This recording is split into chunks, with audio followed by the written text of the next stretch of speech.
Zenless Zone Zero, MiHoYo newest IP reveal its trailer, a bit of info and started the recruitment of the first closed beta at the same day.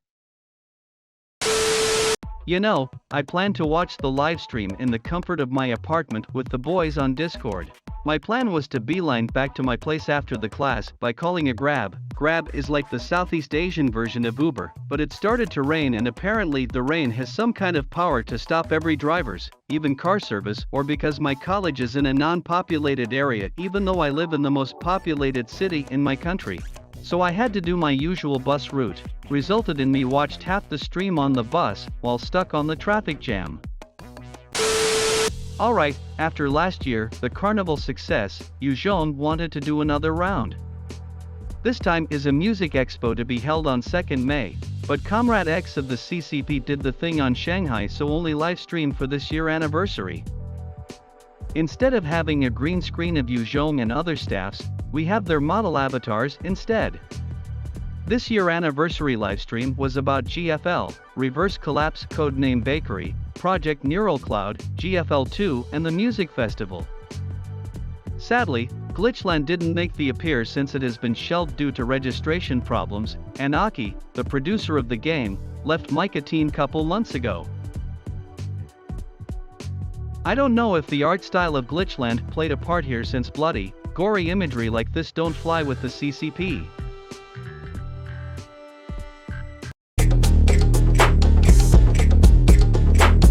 Anniversary skin batch. Got to say this is Hanyang's 4th skin with live 2D. Every skin she has her live 2D despite being a 3-star unit. Well, Hanyang miracle and she cannot stop winning. The event for protocol assimilation, annual lucky bags, anniversary supply boxes and point event for type 64 skin. Standard stuff. For people who don't know about the current client of GFL for some reasons, the client is pretty laggy as of 2022. For phone with below mid-spec, it's much like when you play Fallout New Vegas and don't have the unofficial patch installed. It's not much bearable for high-end phone. My phone is alright, not bad but not high-end either, I can cope with it pretty much. But nowadays, I play GFL on my gaming laptop most of the time so I don't have much of trouble. But still, new client built from the ground up is good since they can get rid of other spaghetti codes. They only just show the loading speed between the now 6-year-old client 2.0 and the new client currently in development. It is way much faster and smoother, looks promising. We have to wait for future live streams for more development of the new client though.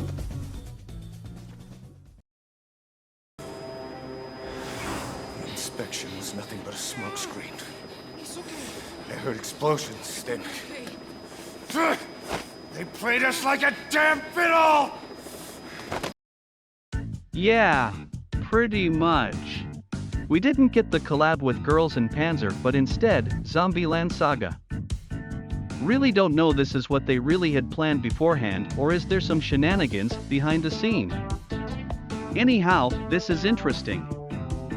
Maybe GUP collab later when we get the client 3.0 with the vehicle system?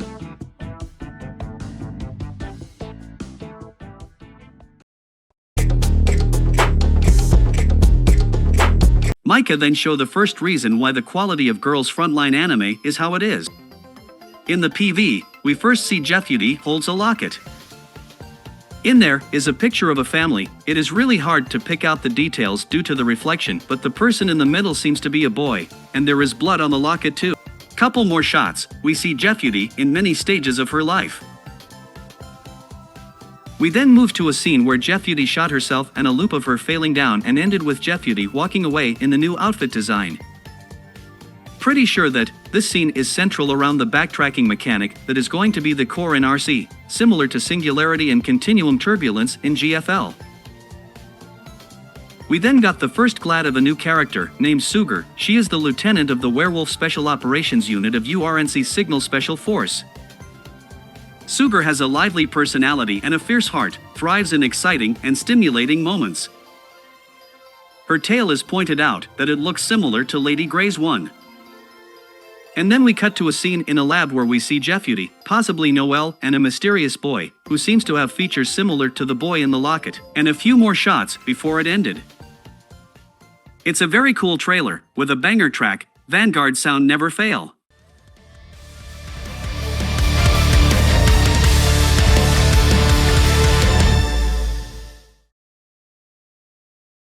The next trailer is Gameplay Mechanic Showcase. First thing was showed is the multiple event paths.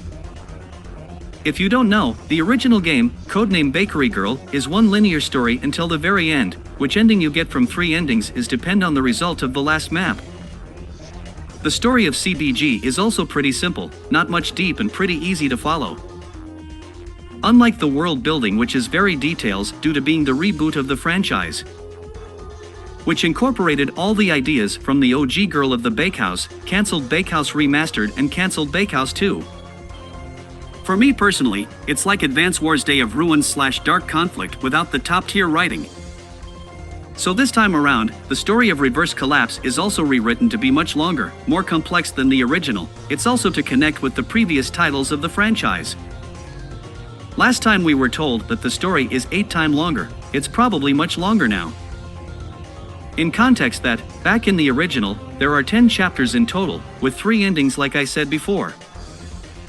Micah back then planned 3 DLCs for post-release, but they never did, so last year, Yu Zhong said that they are going to include those 3 DLCs into Reverse Collapse with extra stuff. So probably Operation Kindle is included. We then move to Terrain Warfare. In the first clip, they show Mendo causing a small avalanche by using the RPG. We can also see that RPGs are capable of destroying houses now. It's quite handy, I suppose, when dealing with enemies, especially snipers, hiding inside houses and out the range of your turrets, or when you plan to use your turrets on other enemies. Wonder if it will create a ruin that blocks the path. But it's quite risky when houses are places that you want to stay in CBG. They provide evasion buff as well as heal some of the character's HP back at the start of new turn. And you generally want to save RPGs for other heavier enemies than average grunts. Atina is also seen to be moved out of the avalanche by herself. It's really interesting, and she is also carrying Noelle. Noelle in this scene has short hair, similar to her Ligue form. Let's talk about URNC Force a bit. In here we can see the AA-3, the Elite Assault, which has its sprite being retouched. A new type of infantry which I will save for later, and a drone spider type enemy, which remind me of KCCO from GFL. Don't know if this enemy also lay down mines or not. Also, the sprite of the RPG is different this time around, and the gun icon on the UI is also refined. By the way, this entire scenario is completely new since you really don't fight alongside Atina in this place in CBG. The trailer then switched to Jeffudi throws an incendiary nade at Noelle. Nothing worth pick out here beside this entire scene is completely new and not exist in CBG. When the only time Noelle fight against Mendo and Jeffudi is at the end of chapter 9, and that is in a base. We arrive to third-party fighting. Our big boy elids finally show up as Atina lures 4 of them to next to URNC troops. We can confirm that there is a new humanoid type elid. And those 3 clawing type elid, first glad they looks like the type D from CBG, but closer inspection this seems to be not the case. I will save this part for later. And again, this entire scene is new. Tasa Razor team in CBG doesn't take part much in the story, like their only existence in the old story is only to serve 2 plot points. It's nice that they are more involved this time around. We then cut to Mendo sneaks into what it seems to be the Sukumi Special Air Force Base, the same scenario in the CBG. A showcase of expansion on stealth. In here, we see Tranquilizer gun and an item that restores some AP being utilized. On the map, there are also these indicators, seems like building something. Another stealth section, this time is Jeffudi alone sneaking inside a base, throwing a porno magazine to distract the guard. The thing special about this scene is that Jeffudi's sprite looks bluish, transparent and blending with the environment. Back in CBG, she doesn't have the ability to do these kind of environmental camouflage, or maybe this is her projection/hologram. I did check when character goes prone, the sprite doesn't look like this. The next scene, this time with a railgun. I don't have to say this entire scenario is new. We can also see Kirill, one of the new characters, in here. And here, we have this AFV. It is unclear that is this vehicle an armored trolley type or not, but I can assure you that the shape of this vehicle is a funny looking one. A new scene at night. Okay, so we are going to get back those topics that we skipped earlier. First, the URNC infantries. In this scene we see another new type, being heavily armored and with skull mask. So, as of now, we have Scout and its Red Elite variant, Assault and its Red Elite variant, Sniper and also with the Red Elite variant. Infantry with protection suit I guess, and the heavily armored type.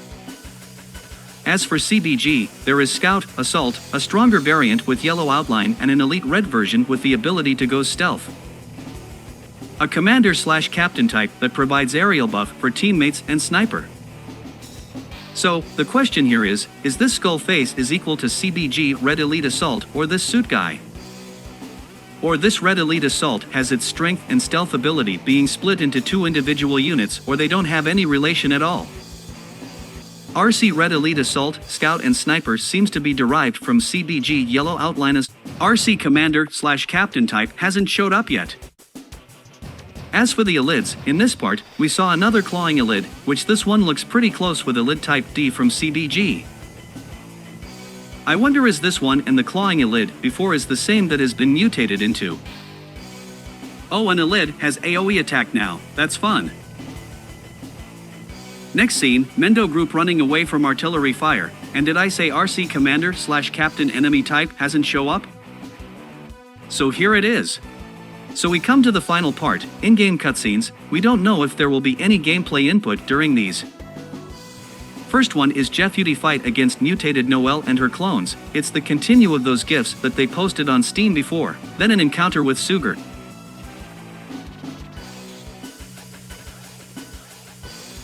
And we ended with a new scenario where Carl and Atinet pass out due to what seems to be a chemical attack. Jefuty and Noelle fight alongside with each other. So there is a lot info this time around. The exact release date is still unknown though, hopefully it's in this year, but there is also a chance it has to be delayed to next year due to the situation in Shanghai.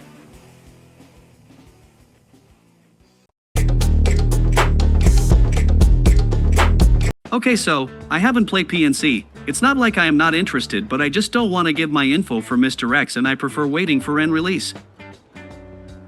So I will move through this part really fast then. A new major event, named Inverted Mordant Resonance. The new Burbank sector. Two new dolls, Nisita and Puzzle, and both of them being done by Gyukai, and if you are into our 18 game, you might know what game did Gyukai works for. Also, it got pointed out that the aesthetic of the new major event resembled the game. They are also the front runners of this event and Nisita is stated to be the antagonist this time. A skin batch, Soul Skin looks good. Neural Cloud Story is heading towards its first big climax. They aim to expand the roguelike experience in this event, difficulty settings, some other feature like picking different advantage and disadvantage protocols. Minigame for major event. Some optimizations and quality of life changes. Plan for relationship maps. Adding live 2D for some characters.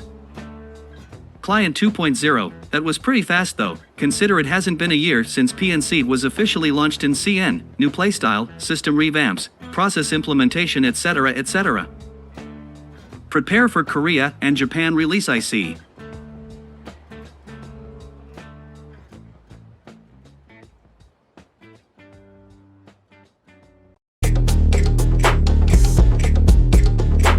They show the second answer for where the budget of the anime went. Got to say that at first, I thought they just remade the first PV done by Goldtooth Creative, but it turned out much more than that. We were first presented with a scene that mimicked the old PV. A Ghost in the Shell reference. We then cut to a scene of a squad of Neo-Soviet or even the URNC SWAT. Kalina showed up here. And then we moved to the yellow zone, first with a broken down Elid separation wall. Vector, PP90, TMP and Wellrod made a comeback. In here, it showed us a never-seen-before faction. This is not the Jaeger gang that appeared before, since these guys are equipped and armed very properly, you will see later on. Oh, and VSK-94 show up here too.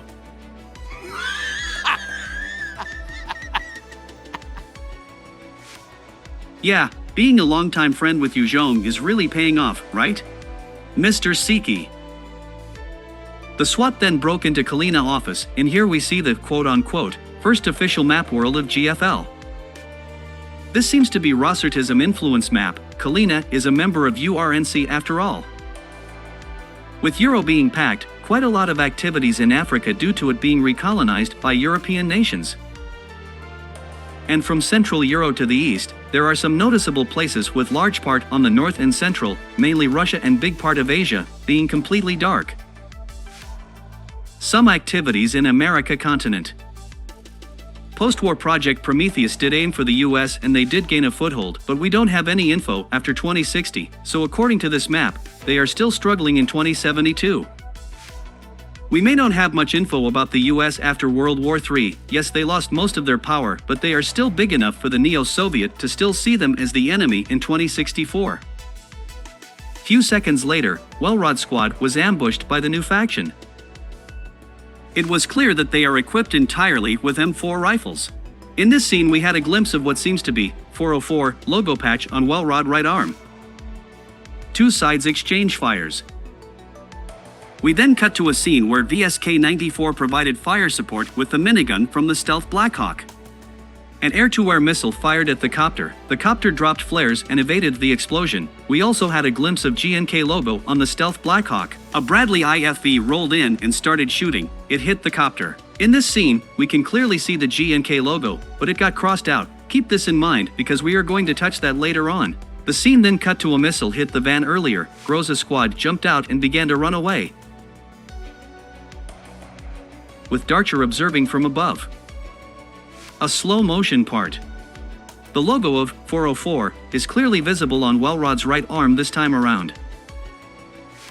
The scene faded to black and back again with someone received a phone call while watching a situational map. SAAR-15 is back and of course she blew stuff up.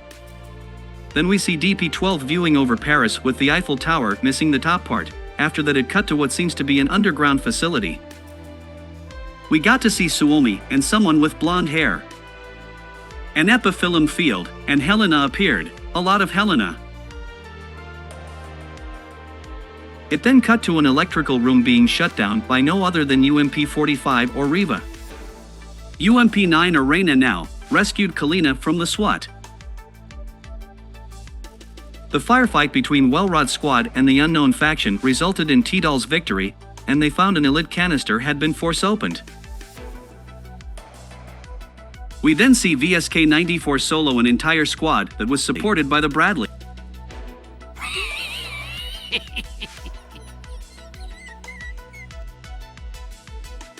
Darcher then stopped Groza Squad from advancing. Groza stayed behind and the rest moved to another route. Darcher then transformed to her merch form, and the PV ended there.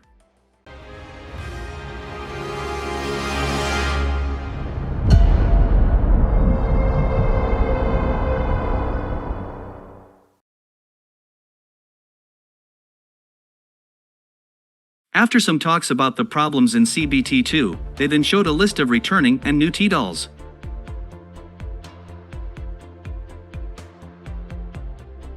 After that, it was a showcase of retouched models and environment.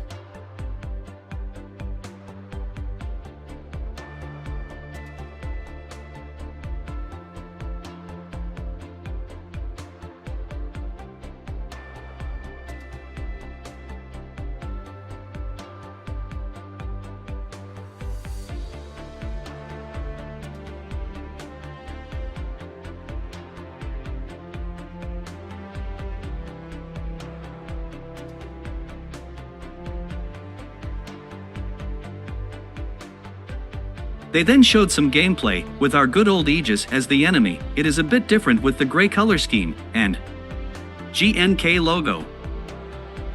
Okay, so we are going to do little cleanup about GNK and GFL2. Some first information in CBT1 listed them as being disbanded by the Neo-Soviet.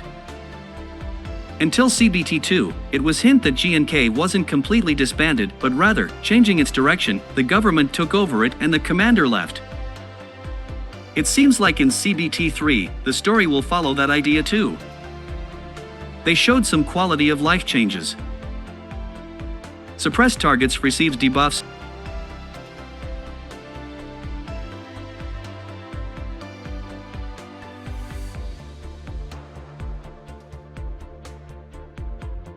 T-Dolls can now load energy/ballistic ammo on the fly to better defeat enemy energy/ballistic defenses.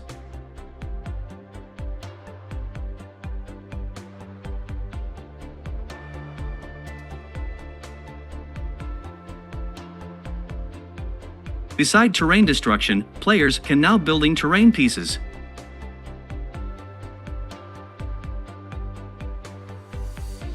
Skills now also have cooldowns to prevent spamming. We then cut to Vepley knocking back enemies with her shotgun. They also talked about implementing passives related to forced movement, smashing enemies into each other, environmental damage. Having characters jump up and down levels and over terrain, some or all skills are going to be redone. We then moved to Dorm. They said they are going to revamp it even though it didn't show up in first 2 CBTs.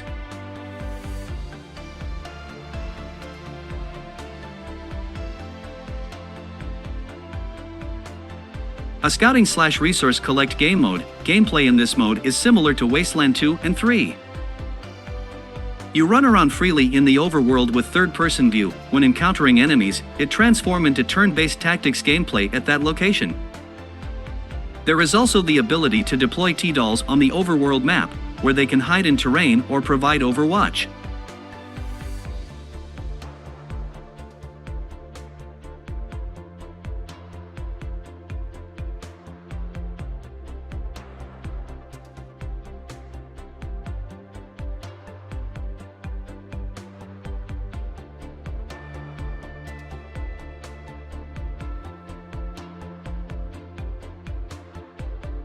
And CBT3 is coming soon. There is no words about the gacha system, so we have to wait for that then.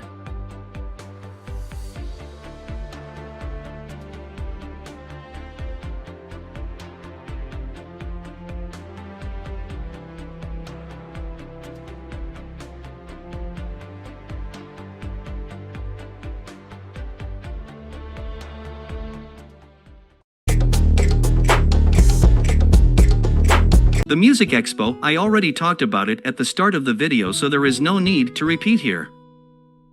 They're rolling out public transit cards to commemorate the event first. They were going to showcase festival-related merch, but it got postponed. No news on the art book volume 3. And that's all for this video. I took way too much time than it should be to edit this. Feel kinda awkward to upload this video now. It was supposed to be done after a week of the 6th anniversary livestream, but life in university got in the way. I still finished this anyway to keep a record of what happened. Thanks for watching, and I will see you later.